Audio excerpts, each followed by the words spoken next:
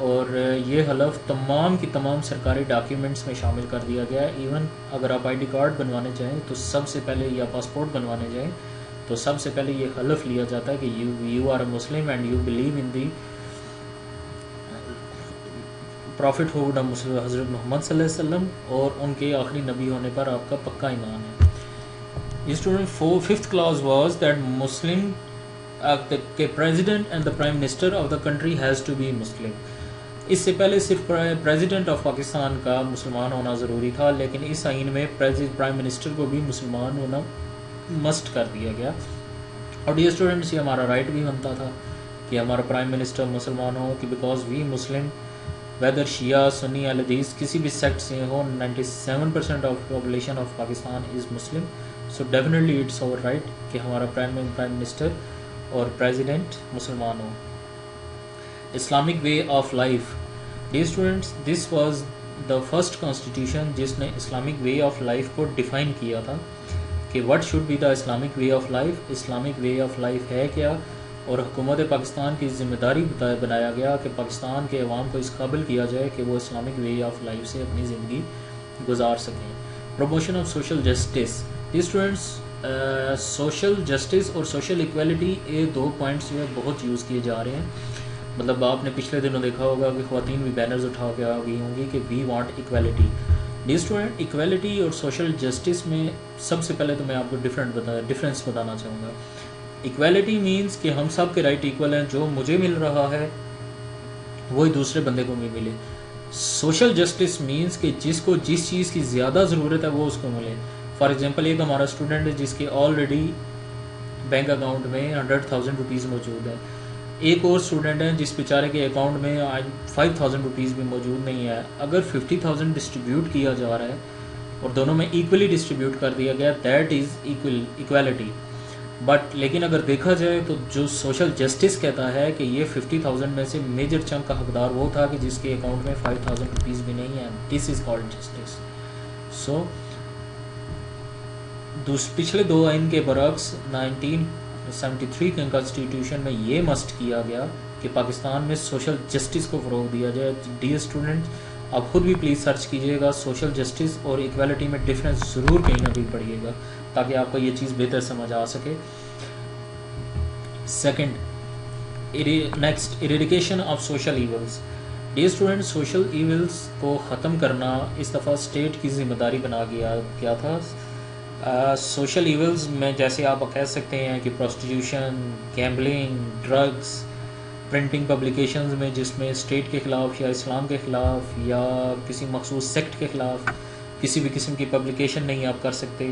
اس کے علاوہ جو نان اسلامک گروپ تھے یا اینٹی اسٹیٹ گروپ تھے ان پہ پابندی لگا دی گئی تھی کہ آپ کا جو لٹریچر ہے وہ آپ پرنٹ نہیں کر سکتے. اس کے علاوہ کوئی بھی اگر آپ لٹریچر پرنٹ کرنا چاہتے ہیں تو اس کے جو اس مذہب سے ریلیٹڈ ہوگا تو سب سے پہلے آپ اسلامک آئیڈیالوجی کونسل یا کسی نہ کسی عالم سے اس کی کریکشن کرا کے لائیں گے، اور اس کے علاوہ اس کی اجازت لے آئیں گے کہ یہ بک پبلش کی جا سکتی ہے. Next student, teaching of holy Quran and Islam.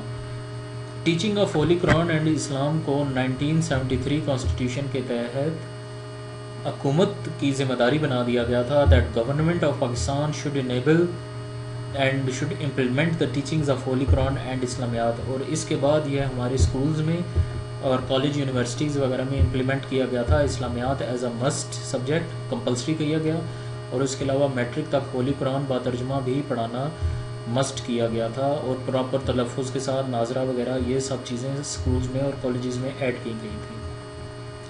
Dear student, strengthening bond with the Muslim world, اتحاد بین المسلمین.